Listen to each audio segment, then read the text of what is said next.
नमस्कार, मैं आपका दोस्त संजीव। स्वागत है आज के ब्लॉग्स में।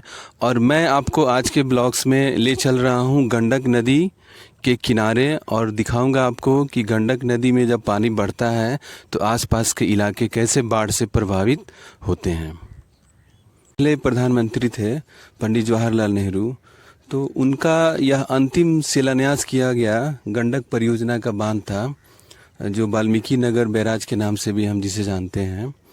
और 1964 में इसका शिलान्यास किया गया था। गंडक नदी पर बना यह बांध का आधा हिस्सा नेपाल में है और आधा हिस्सा भारत में है। अगर हम वहाँ पे जाएं तो देखेंगे 36 कुल फाटक हैं वहाँ पे। तो 18 फाटक इंडिया में है और 18 फाटक नेपाल में है। अभी हाल ही में वहाँ पर एक विवाद हुआ था कि भारत ने 18 फाटकों का मरम्मत कर लिया था, लेकिन नेपाल ने उस 18 फाटकों का मरम्मत करना बंद कर दिया था, नहीं किया था, जिसके चलते यहाँ बाढ़ की समस्या काफ़ी बढ़ सकती थी और बिहार में बाढ़ जो है एक प्रलयंकारी रूप ले सकती थी। इस समय हमारे साथ हैं गंडक नदी के ठीक बगल के गांव के एक ग्रामीण जनाब नाज हुसैन जी।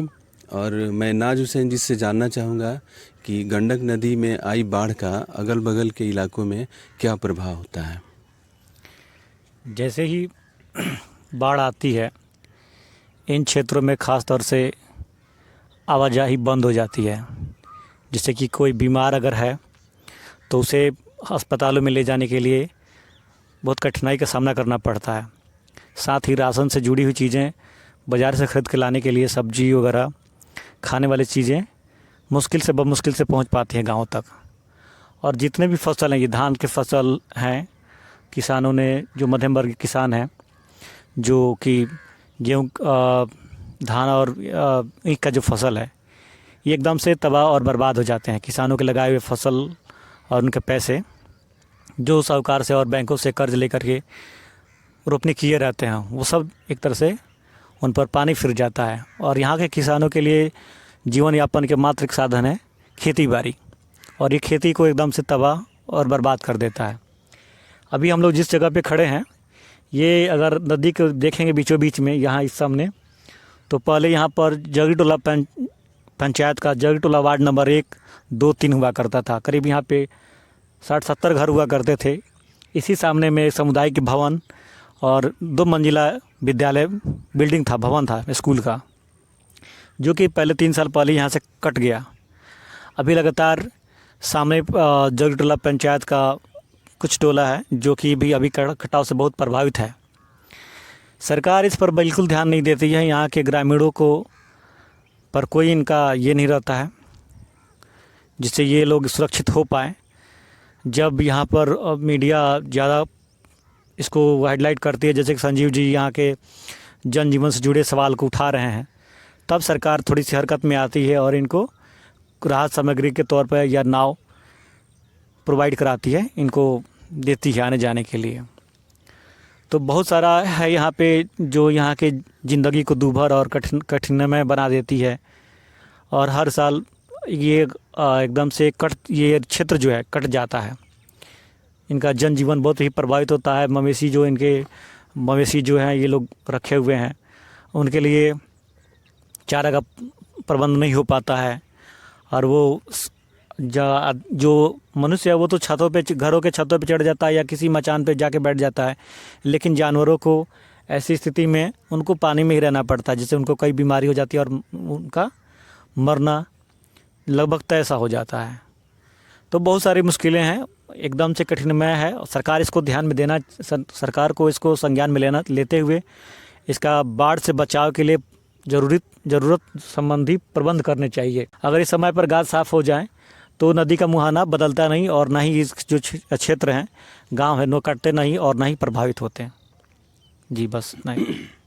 अच्छा, गाद की समस्या जो है नदी में रहती है। अगर गाद को साफ़ किया जाए तो पानी की धारण क्षमता जो होती है नदी की बढ़ जाती है। तो ये गाद की समस्या है यहाँ पे, इसका सफाई होना चाहिए।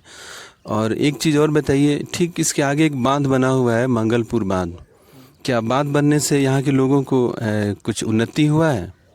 जैसे ही मंगल पुल बांध बना उसके बाद से ही इस क्षेत्रों में कटाव सबसे ज़्यादा तेज़ी से हुआ। जैसे कटघरवा पंचायत है, एक पंचायत था, अब है नहीं, पूरी तरह से वो नदी में विलीन हो गया, करीब वो पंचायत ही विलीन हो गया। तो जैसे ही ये बना मंगलपुर पुल, तो उस पुल को जो बनाने का जो है वो नदी के जस्ट विपरीत दिशा में ऐसे बना दिया गया, जबकि नदी ऐसे है तो उसको पूर्व उत्तर और दक्षिण में बनना चाहिए था, लेकिन वो पूर्व पश्चिम ऐसे बन गया, जिसके वजह से वो उसके बनावट की वजह से कटघरवा पंचायत के साथ ही मसान थाना से लेकर के और देख सारा जो क्षेत्र है वो बाढ़ में कट गया। अच्छा, मेरे यहाँ पर एक और ग्रामीण आए हुए हैं, मैं उनसे जानना चाहूँगा। मतलब आपका घर यहीं पे है? हाँ, जगीर टोला घर है। जागीरी टोला घर है। ये जो है ज़मीन आपकी है ना, जहाँ हम लोग खड़े हैं? ना, ये हमारे यही गांव के बात है। अच्छा, यही गांव की ज़मीन बा। तो जब बाढ़ आइल बा तो एकरा से नुकसान भइल बा का लोग? हाँ, तो रात नहीं भले का है। लेखा भल हमके थे लड़का भाई को धले हो बांधी ई सब- तक से वहां ले अच्छा, ये सब मतलब एथी रहला, धान लगावल गिरल है। हां, गहूं रो तो मारे गेला, धान रहे तुप ले लगा, घर में तुप ले भाई को ले है। हाँ, काफ़ी। यही के तुप ले भाई है ना, जाई देखी ना, बहुत तुप ले बा। अच्छा, अभी जौन पानी आई रहला तो पूरा भर गेल का? हम लोग घर बाटे यही टोला में हैंगा हैंगा हेलते आवता नहीं। अरे बड़ी पानी बह है, हैंगा हैंगा हैंगा जा बैठे होंगे, पानी हेलत जाए। काफ़ी मतलब नुकसान कैले बा ना। मारे तो अभी आई रहला पानी तो पूरा भर गिरला। अच्छा, अभी मैंने कुछ पानी कम हो गेल बा। पूरा हो गया पानी, तो हमेशा यहाँ हट गेल भाई, तो अपने ऊपर के बहुत रहा है। हाँ, ये तो पानी की धार जल दिखाई देता। ऊपर के बहुत जैसा कि आप जानते हैं, गंडक नदी नेपाल से निकलती है और उत्तर प्रदेश से होते हुए बिहार में प्रवेश करती है, और जैसे ही बिहार में आती है ये हाजीपुर के निकट गंगा नदी में जा कर के मिल जाती है। आपको पता है, गंडक परियोजना 1964 में अस्तित्व में आई थी। आपको चारों ओर मैं गंडक नदी दिखा रहा हूँ, उसका प्रवाह बहुत बड़ा है गंडक नदी का, आप देख सकते हैं चारों ओर। अभी गंडक नदी जो है अपना इतना फैलाव कर चुकी है कि आसपास के इलाके को भी डुबा सकती है। और गंडक नदी का उद्गम 7620 मीटर की ऊंचाई पर धौलगिरी पर्वत पर है। गंडक नदी नेपाल से निकलती है और नेपाल में इसे शालिग्रामी भी कहते हैं और नारायणी भी कहते हैं, और महाकाव्यों में इस नदी को सदा नीरा भी कहा गया है। चूँकि पहाड़ों पर बर्फ़ हमेशा पिघलते रहती है और इसके कारण इस नदी में सालों भर पानी रहता है, और वर्षा ऋतु के समय ज़्यादा पानी आता है और उसके वजह से गंडक नदी उफरने लगती है। यहाँ सामने जो है धान की फसल आप देख रहे हैं, खड़ी फसल थी जो ज़्यादा पानी की वजह से बर्बाद हुई है। हमारे साथ नाज हुसैन जी हैं, फिर आपको ये बताएंगे इस कटघरवा पंचायत के बारे में, क्या हुआ बाढ़ आने के बाद।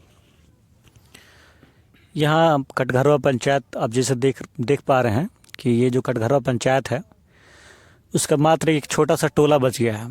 पूरा का पूरा पंचायत इस गंडक नदी में, जब से मंगलपुर का निर्माण हुआ, उस पुल के निर्माण होने के बाद ही ये पूरी तरह से एक पंचायत नदी में विलीन हो गया। और यहाँ के जितने भी वासी थे, जो यहाँ के निवासी थे, वो कहीं ना कहीं जा कर के सारण तटबंध पर, बांध पर अपना गुजर बसर कर रहे हैं, झोपड़ी गिरा करके। जो इनका मूल घर था वो एकदम से नदी में विलीन हो गया। सरकार का एक तरह से कहिए तो अपनी जिम्मेदारियों के प्रति मुंह मोड़ लेने के कारण ये सब हो रहा है। और यहाँ के जो निवासी हैं उनको इन कठिनाइयों का बहुत बड़ा कीमत चुकाना पड़ रहा है इसका बाढ़ की वजह से। सरकार इस पर ध्यान नहीं दे रही है। जो कितने लोग सपनों के बाद घर बनाने का सपना होता है, लोग घर बनाएं और अपना एक खुद को स्थापित करने की कोशिश करते हैं, वैसे ही बाढ़ लगातार काटते चली जा रही है। उनके जीवन में कैसे स्थिरता आएगी ये सरकार को सोचनी चाहिए, क्योंकि ये गांव लगातार और गांव के लोग लगातार पिछड़ते जा रहे हैं।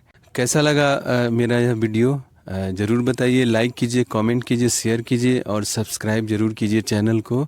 धन्यवाद। मिलते हैं ऐसे ही किसी एक अच्छे वीडियो के साथ।